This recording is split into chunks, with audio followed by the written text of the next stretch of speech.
कक्षा 12 के लिए हम लोग कल पढ़े थे कि धारा मापी जो पढ़ रहे थे हम उसमें दो ठो पढ़े, किलकित कुंडली धारा मापी, एगो क्या पढ़ लिए थे निलंबित कुंडली धारा मापी। उसी की बात को थोड़ा आगे बढ़ाएंगे कि धारा सुग्रहिता क्या होती है और वोल्टेज सुग्रहिता क्या होती है। धारा मापी की सुग्रहिता में दो सुग्रहिता होती है, धारा सुग्रहिता और वोल्टेज सुग्रहिता। याद होगा कल जो हम लोग पढ़े थे, ठीक है ना, ये ठीक है, जैसे ये कुंडली जो हम लोग पढ़े थे, ठीक है, कि जब इसमें करंट जा रही है तो मान लेते हैं कुंडली के पास यदि आई करंट जा रही है और जिसके कारण ये कुंडली घूम जा रही है, जिससे इसमें विक्षेप कितना हो रहा है, इसमें कितना ऐड आ रहा है, फाई के बराबर हो जा रहा है। कितना हो रहा है, फाई के बराबर हो रहा है। ठीक है, तो सपोज करते हैं कि जब कुंडली पे आई धारा भेज रहे हैं तो उसमें कितना विक्षेप हो रहा है, फाई विक्षेप हो रहा है। तो एकांक धारा से कितना विक्षेप होगा, फाई बटे आई हो जाएगा। तो एकांक धारा से जो विक्षेप प्राप्त होता है इसी को हम लोग धारा सुग्राहिता कहते हैं, इसे एसआई कहा जाता है। यानी प्रत्येक एकांक धारा के लिए उत्पन्न विक्षेप को ही क्या कहा जाता है, धारा सुग्राहिता कहते हैं। यानी धारा सुग्राहिता यदि एसआई की हम लोग वैल्यू की बात करें, एसआई बराबर क्या हो जाएगा, फाई, ठीक है, अब बटे आई हो जाएगा। ठीक, और जिसमें हम लोग आई का मान निकाले थे, चूँकि ध्यान से समझें तो आई बराबर हम लोग निकाले थे सी बटे n a b into phi आया था। इसी को हम लोग के लिखे थे। यदि यही वैल्यू यहाँ पे पुट कर दें तो सी तो नीचे रह जाएगा, फाई नीचे रहेगा, ये दोनों लोग कहाँ चलेंगे, पलटी मार के ऊपर। तो यहाँ से यदि हम लोग एस आई की वैल्यू निकालें, फाई बटे सी, फाई बटे हो जाएगा एन ए बी, ऐसे ये तो कैंसिल हो जाएगा, ये कहाँ चलेगा, ऊपर चला जाएगा। तो एन ए बी बटे सी, ये हो जाएगा एस आई की वैल्यू हो जाएगी। करते हैं तो एस आई बराबर हो जाएगा एन ए बी बटे सी। ये धारा सुग्रहिता का मान होता है। ये पूछ लिया जाए तो बहुत ही आसान सी बात है, लगा देंगे इसको। एस आई का मान इतना मिल गया। अब ये पूछ जाए कि धारा सुग्रहिता को हम कैसे बढ़ा सकते हैं, तो हमारा उद्देश्य होना चाहिए कि सुग्रहिता अधिक से अधिक रहे, ठीक है ना, धारा मापी की। तो उसके लिए क्या है, धारा सुग्रहिता बढ़ाने के लिए सर सी के मान को क्या करना पड़ेगा, कम करना पड़ेगा। यानी जो निलंबन पत्ती जो हम लोग लगाए थे, निलंबन पत्ती जो फास्फोर ब्रांच की, वो नर्म से नर्म होनी चाहिए, ऐसी हो कि उसमें आसानी से ऐंठन उत्पन्न होनी चाहिए। ये बहुत ही दृढ़ नहीं होनी चाहिए, इसकी दृढ़ता कम होनी चाहिए। जितनी इसकी दृढ़ता कम होगी सी का मान उतना कम होगा, और सी जितना कम होगा एस आई उतना ही अधिक होगा। तो कोशिश हमें यही करनी चाहिए कि फास्फोरस ब्रांच की जो पत्ती है वो नर्म होनी चाहिए, मतलब इतनी पतली लगाएं कि आसानी से उसमें विक्षेप आ सके, ऐंठन आसानी से आ सके। ठीक है, दूसरा करें कि फेरों की संख्या कुंडली में बढ़ाकर, कुंडली में हम चाहें तो फेरों की संख्या अधिक कर सकते हैं, एरिया बढ़ा सकते हैं, और बी यानी ध्रुव जो रहें या नौरिया जो चुंबक के अधिक से प्रबल ध्रुव लगाएंगे तो हम धारा सुग्रहिता को बढ़ा सकते हैं। अच्छा, वोल्टेज सुग्रहिता समझते हैं। वोल्टेज सुग्रहिता क्या होती है कि प्रति एकांक वोल्टेज के लिए, वही कहानी यदि मान लेते हैं जो वही अपनी कुंडली थी, कुंडली के सिरों के बीच भी वोल्टेज है, और भी वोल्टेज के कारण मान लेते हैं कि यदि पत्नी में जो ऐंठन आ जा रही है, विक्षेप फाई आ रहा है, तो एकांक वोल्टेज से कितना विक्षेप होगा, फाई बट्टे भी होगा। तो एकांक वोल्टेज से जितना, ठीक है ना, विक्षेप होता है उसी को हम क्या कहते हैं, वोल्टेज सुग्राहिता के नाम से जानते हैं, यस भी दिखाया जाता है। ठीक है, यानी बिल्कुल दोनों की परिभाषा एक तरह से सेम ही है, बस एक वोल्टेज की बात हो रही है एकांक, और उसमें एकांक धारा के लिए। तो एकांक वोल्टेज के लिए जो विक्षेप हो जाएगा उसी को क्या कहेंगे, वोल्टेज सुग्राहिता कहते हैं। अब एस भी बराबर अपने को क्या मिल गया, तो एस भी बराबर हो गया फाई बट्टे भी। अब चूंकि कुंडली तारों की बनी हुई है तो निश्चित रूप से उसका कुछ प्रतिरोध होगा। यदि प्रतिरोध आ रहा कुंडली का तो भी बराबर आप जानते हैं यार, कुंडली में यदि आई धारा भेजी जा रही है तो ये वैल्यू पुट कर देंगे तो एस भी बराबर क्या हो जाएगा, फाई बटे आई इंटू आर। और आई का मान, आई का मान भी हम लोग देखें, सी फाई बटे एन ए बी, यहीं पे रख दिया जाए तो फाई बटे कितना हो जाएगा, सी फाई बटे एन ए बी, और ये आर तो था अपना पहले से, ये दोनों लोग कहाँ ऊपर, और फाई से फाई कैंसिल हो जाएगा, तो ये हो जाएगा एन ए बी बटे सी इंटू आर। ये हो जाएगा धारा सुग्राहिता, सॉरी वोल्टेज सुग्राहिता का मान हो जाएगा एन ए बी बट्टे सी इंटू आर। इसमें वही कहानी है, क्या कर सकते हैं, सी को हमें घटा देना चाहिए, ठीक है ना, और आर का मान भी क्या करना चाहिए, कम से कम ही रखना चाहिए। ठीक है, लेकिन आर और एन में थोड़ा दिक्कत आ जाएगी। यदि आर को कम करेंगे, ठीक है, तो फेरों की संख्या भी कम होने लगेगी, क्योंकि तार में फेरों की संख्या अधिक रहेगी तो भी अच्छा है, लेकिन फेरों की संख्या बढ़ाएंगे तार के, ठीक है, तो उसका जो प्रतिरोध है वो भी क्या होने लगेगा, बढ़ने लगेगा। तो बेसिकली हमें ध्यान देना चाहिए, सी पे फोकस रहना चाहिए कि सी का मान क्या करेंगे हम लोग, कम से कम करेंगे। ठीक, तो वोल्टेज सुग्रहिता अधिक से अधिक आएगी। अगली हेडिंग जो अपनी है वो है धारा मापी का ओमीटर में रूपांतरण। ठीक है, कि धारा मापी का ओमीटर में रूपांतरण कैसे करेंगे। ये अपने आप में अच्छी हेडिंग होंगी, ठीक है। और ध्यान रखेंगे इस पर अपने से क्या पूछा जाता है, सवाल भी पूछा जाता है कि धारा मापी का, ठीक है ना, ओमीटर में रूपांतरण कैसे करें। देखेंगे, मान लीजिए ये एक परिपथ है जिसमें दो प्रतिरोध R1 R2 श्रेणी क्रम में जुड़े हैं और एक सेल के द्वारा, ठीक है, जुड़े हुए हैं और सेल से आई धारा प्रवाहित हो रहा है। तो यदि हम ओम के नियमानुसार इस आई का यदि हम मान निकालना चाहें तो आप क्या बताएंगे। तो आप कहेंगे टोटल विद्युत वाहक, और चूंकि श्रेणी क्रम में जुड़े हैं तो टोटल प्रतिरोध हो जाना चाहिए R1 प्लस R2, इतना, ठीक है ना, करंट इस परिपथ में होगी। लेकिन इस करंट को यदि ओम के नियम से न लगाकर, किससे न लगाकर, ओम के नियम से न लगाकर यदि हम किसी ओमीटर से नापना चाहें, ठीक है ना, ओमीटर मतलब ये धारामापी है, इसे हम नापना चाहते हैं, धारामापी को ओमीटर में बनाना चाहते हैं। तो सपोज करिए ये मीटर हमने बनाया हुआ है, ठीक है, या धारामापी है अभी यहाँ पर, ठीक है।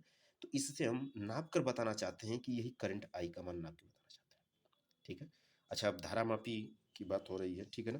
अच्छा, धारामापी कहते किसे हैं, तो याद होगा अमीटर, या ये अमीटर, धारामापी तो हम लोग सीख ही चुके हैं। अमीटर क्या कहेंगे, तो अमीटर ऐसा यंत्र रहेगा जो वैद्युत धारा का मान जो है सीधे हमें किस में नाप देगा, एम्पियर में नाप के बता देता है, उसे हम लोग क्या कहते हैं, अमीटर कहते हैं। और जो मिली एम्पियर में नाप के बताते हैं उसको मिली अमीटर कहा जाता है। इसको बना रहे हैं तो जरा ध्यान से समझिएगा, इसी पे न्यूमेरिकल हमसे पूछे जाते हैं इस चैप्टर में। अमीटर याद होना चाहिए, जो वैद्युत धारा के मान को सीधे एम्पियर में बना नाप देगा, वही अपना यंत्र होगा ओमीटर, जो बनाया जाता है धारामापी के। बिल्कुल धारामापी का प्योर सब कुछ सिद्धांत वही रहता है, ध्यान से समझिएगा। यदि हमने यहाँ पे आर ए लगाया है, आर ए प्रतिरोध है किसका, किसी अमीटर का, और ये चाहते हैं हम लोग कि यही करंट आई को ये नापे, इसी करंट आई को इसके द्वारा नाप के बताया जाए। तो आप यदि यहाँ पे जैसे इसको परिपथ में लगाएंगे तो आपको पता है कि अमीटर यदि बेसिकली ये धारा मापी होगा सर, तो इसके पास भी कुंडली का कुछ इसके प्रतिरोध होगा, उसी को हम लोग आर ए माने हैं। अब यदि इसी स्थिति में ओम का नियम हम यहाँ पे लगाना चाहें आई, तो आप कहेंगे सेल वही है, लेकिन इस बार R1 plus R2 plus RA, तीन लोग प्रतिरोध कम करेगा। तो कभी भी ये आई इसके बराबर नहीं हो सकता, इसे कुछ अलग ही कहना पड़ेगा सर, ये आई डैश ही आएगा। अर्थात ओमीटर वही करंट बताएगा जो इससे गुजरेगा यहाँ से, ठीक है। तो ओमीटर जो करंट रहेगा कौन, जो यहाँ से गुजरेगा, और ओमीटर किसको बताएगा, आई को बताएगा नहीं, वो आई डैश बता पाएगा। क्योंकि जैसे ही परिपथ में नापने के लिए इसको लगाए होंगे ना, खुद इसका जो अपना प्रतिरोध है आरे, ये भी परिपथ में काम करने लगा और धारा के मान को पहले से कम कर दिया होगा। अर्थात आई और आई डैश दोनों बराबर हो ही नहीं सकते। अर्थ का मतलब हुआ कि यह कुछ त्रुटि हो गई, आई ज़्यादा है और आई डैश क्या है, कम, यानी इसमें त्रुटि की बात करें तो आई माइनस आई डैश की त्रुटि हो जाएगी इसमें। अर्थात ई बटे R1 प्लस R2 माइनस ई बटे R1 plus R2 plus RA। Clear है, इतना तो इसमें मतलब इतनी वैल्यू इसकी आनी चाहिए, चाहे तो हम लोग इस से ई को कॉमन कर सकते हैं, ठीक है ना। और ई कॉमन कर लें तो 1 अपन का बचेगा R1 प्लस R2 माइनस 1 अपन R1 plus R2 plus RA, इतना आ जाएगा। अब चूंकि हमें क्या चाहिए, त्रुटि जीरो हो, तो इस पूरी वैल्यू को जीरो होने के लिए जरूरी है कि आर ए यहाँ जीरो, यदि आर ए जीरो हो जाएगा तो 1/R1 plus R2 minus 1/R1 plus R2 दोनों कट के जीरो हो जाएंगे, तो पूरा जीरो हो जाएगा, यानी त्रुटि जीरो हो जाएगी, अर्थात बिल्कुल एक्यूरेट वैल्यू ना पा गई। लेकिन ऐसा हो नहीं सकता, आर ए कैसे जीरो होगा, क्योंकि ये कुंडली से बना हुआ है, और जब कुंडली यहाँ धारामापी की कुंडली का बना हुआ और कुंडली में तार लपेटे गए हैं, तो आर ए जीरो नहीं हो सकता। ये तो अपने जहन में बिल्कुल है कि आर ए कभी जीरो नहीं हो सकता, ठीक है। तो क्या किया जाए, तो हाँ एक काम कर सकते हैं कि ये त्रुटि कम से कम आए, इसके लिए आर ए के मान को हम कम से कम कर सकते हैं, और आर ए के जो मान को ना कम से कम करना ही, ठीक है ना, धारामापी का ओमीटर में रूपांतरण का सिद्धांत बन जाता है। तो यहाँ से ध्यान से समझेंगे, तो आर ए जो है इस कुंडली का प्रतिरोध है, अब इसको कम करेंगे कैसे, तो अपने को फोकस इस बात पे रखना है कि आर ए को कैसे कम किया जाए, ठीक है। और इसको यदि आप अच्छे से समझ जाते हैं कि अरे कैसे कम करेंगे, तो समझिए यही हो गया आपका धारामापी ओमीटर में बदल चुका है, ठीक। तो इसके लिए थोड़ा सा ध्यान से समझेंगे। अब आर ए है क्या, एक बार फिर से हम कुंडली के पास चलते हैं, वहां से अपने को आंसर मिलेगा कि यही था, एल्युमिनियम के फ्रेम पर तांबे के बहुत से तारों को लपेटा गया था सर, और यहाँ पे बीच में नर्म लोहे की क्रोड रख दी गई थी, ठीक है ना, जिससे कि चुंबकीय त्रिज्य हो सके। ये अपनी कुंडली थी जिसको लटकाया गया था ऐसे, ठीक है। यही था जो यन और यन और यस के बीच था। अब इसी का प्रतिरोध यदि मान लेते हैं आर ए है, ठीक है, इसी का कुंडली का प्रतिरोध। और आर ए नौ मानकर इसको कुछ दूसरा नाम दे दीजिए। मान लेते हैं कि इसका प्रतिरोध जी है। कितना है? जी है। और ये वेस्टर्न धारा माफी वाला है, यहाँ पे ऐसे संकेतक मिला है, देखिए ऐसे ऐसे, ये था यस, और इसको हम जी मान लेते हैं, कुंडली के को जी, जो यहाँ पे आर ए माना गया है, ठीक है ना, इसको जी सपोज कर लेते हैं। और ये वेस्टर्न वाला था, यहाँ पर अपना ये संकेतक लगा हुआ था, और यहाँ पे ये था, ठीक है ना, जो क्या दिखा रहा था, 0, 10, 20, 10, 20 ऐसे जो भी था, ठीक है, दिखा रहा था। अब समझिए, इसी का प्रतिरोध, उसको प्रतिरोध को जी मान लेते हैं, और हमें इस जी जो कि यहाँ पे आर ए लिखा गया है, इसी के मान को हम कम करना चाहते हैं। और जैसे ही आप इसको कम कर लेंगे, ठीक है ना, समझिए कि यही अपना जो धारामापी है ओमीटर में बदल चुका है, यही सिद्धांत बता रहा है। तो सोचेंगे, सर किसी भी प्रतिरोध के समांतर क्रम में यदि कोई प्रतिरोध जोड़ दिया जाए तो तुल्यमान कम हो जाता है। तो यही इस कुंडली के हम क्या करेंगे, ये कुंडली के यहीं से एक समांतर क्रम में यहाँ से एक बड़ा सा प्रतिरोध यहाँ से जोड़ देते हैं, समांतर क्रम में से जोड़े, क्योंकि यदि समांतर क्रम में यदि प्रतिरोध जोड़ देंगे, यह छोटा जो भी जैसा भी रहे, एक समांतर क्रम में प्रतिरोध यहाँ पे जोड़ देंगे। जैसे इस समांतर क्रम में प्रतिरोध जोड़ देंगे, तो अपने को पता है कि समांतर क्रम का जो तुल्य, अभी यहाँ पे इसके अंदर जैसे सा जोड़ने पर अब यहाँ का प्रतिरोध केवल जी नहीं रह जाएगा, माने केवल कुंडली का नहीं काम कर, अभी दोनों का तुल्य निकालना पड़ेगा। इस प्रतिरोध को नाम क्या दे देते हैं, यस समझ जाते हैं, इसको यस समझ रहे हैं, जो समांतर क्रम में जोड़ा है कुंडली के प्रतिरोध को जी बोल रहे हैं, ठीक। अब जरा समझिएगा, तो यहाँ पर यस और इसको क्या बोल रहे हैं, जी बोल रहे हैं। अब यदि न तो केवल जी काम करेगा परिपथ में, जब इसमें करंट भेजेंगे, तो न केवल यस, अब इन दोनों का क्या काम करेगा, तुल्य प्रतिरोध काम करेगा। तो इन दोनों का तुल्य निकालेंगे, और अपने को पता है कि जो तुल्य प्रतिरोध होता है, जोड़े गए प्रतिरोधों के अलग अलग मान से भी क्या हो जाता है, कम हो जाता है।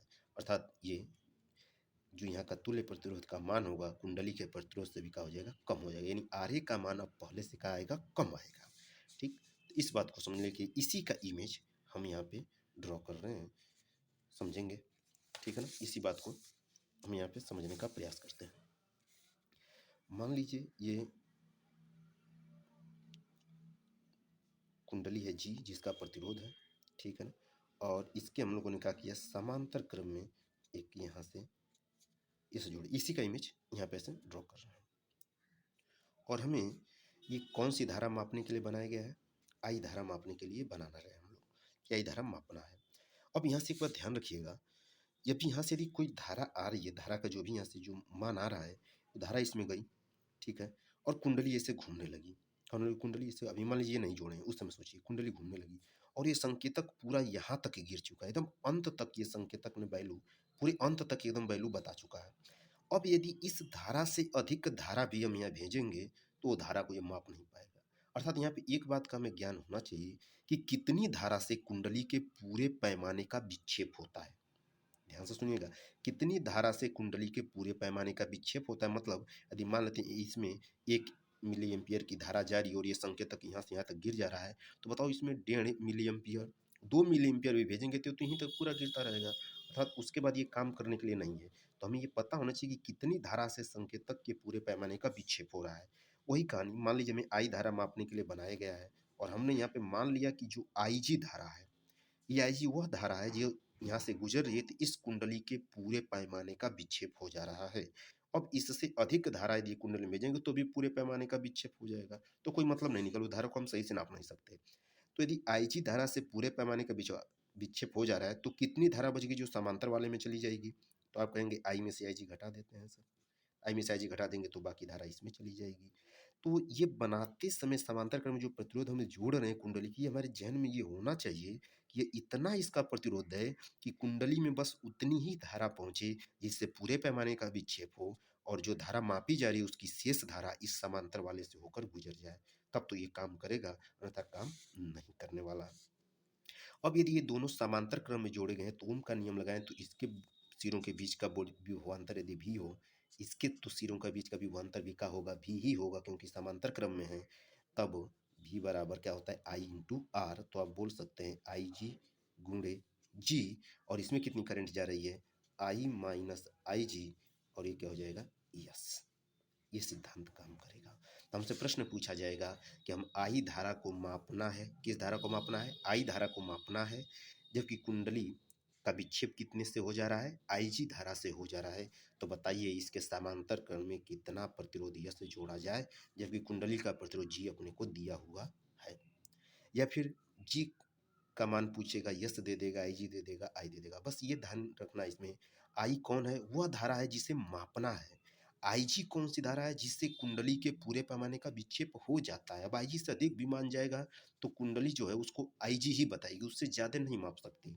तो इस सिद्धांत को समझ के IG इंटू जी बराबर आई माइनस IG इंटू यस।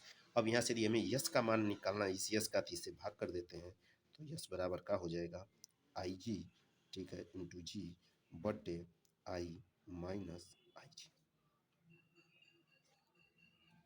याद रखेंगे, इससे यस का मान पता चलेगा। यदि IG दिया है, आई दिया है और जी दिया है तो यस निकाल सकते हैं। ठीक, इसी पर यदि हमसे जैसे एक सवाल पूछ लिया कि यदि किसी धारामापी की कुंडली में 1 एम्पीयर की धारा से पूरे पैमाने का विक्षेप हो जाता है। सवाल सुनिएगा, कह रहा है कि 1 एम्पीयर की धारा से पूरे पैमाने का विक्षेप हो जाता है, मतलब वो IG है सर। यानी अपने को IG बराबर क्या कह रहा है, 1 एम्पीयर दे दिया है, ये मान लेते हैं 1 एम्पीयर दे दिया है। कह रहा है कि इसे 10 एम्पीयर धारा मापने वाले परास के ओमीटर में बदलना चाहता है। कितने एम्पीयर, 10 एम्पीयर की धारा मापना चाहते हैं। इसका मतलब सर ये आई बराबर हो जाएगा ना, 10 एम्पीयर हो गया। ठीक, तो कह रहे हैं कि कितने ओम का हमें संट इसकी कुंडली के समांतर क्रम में जोड़ना होगा। ये जो समांतर क्रम में तार ये जो जोड़ा जा रहा है चाहे यहाँ पे, ठीक है ना, दोनों एक ही बात है। इसको हम संट भी बोलते हैं। तो कह रहे हैं कि संट का मान कितना होना चाहिए, मैंने यस का मान पूछना चाहता है वो, सीधे शब्दों में बोले तो देखें आई जी का मान 1 है और आई का मान कितना है 10, यहीं पे रख दीजिए। जैसे इसमें रखेंगे आप तो क्या आ जाएगा, देखें तो यस बराबर का हो जाएगा आई जी का मतलब, तो आई जी 1 हो जाएगा। जी भी नहीं दिया है अभी, आई की जगह पे 10, आई जी का मतलब 1 अर्थात जी बटे 9। अर्थात कुंडली का जितना भी प्रतिरोध होगा सर, उसके 9वें भाग के बराबर क्या होना चाहिए, प्रतिरोध का संठ हमें जोड़ देना चाहिए। तो इस तरह से हम लोग धारा मापी को क्या बनेंगे, अमीटर में बना लिए हैं। ठीक है, और इसके बाद है अपना धारा मापी का वोल्टमीटर में रूपांतरण, जिसको हम लोग अगले सेशन में पढ़ते हैं। Thank you so much.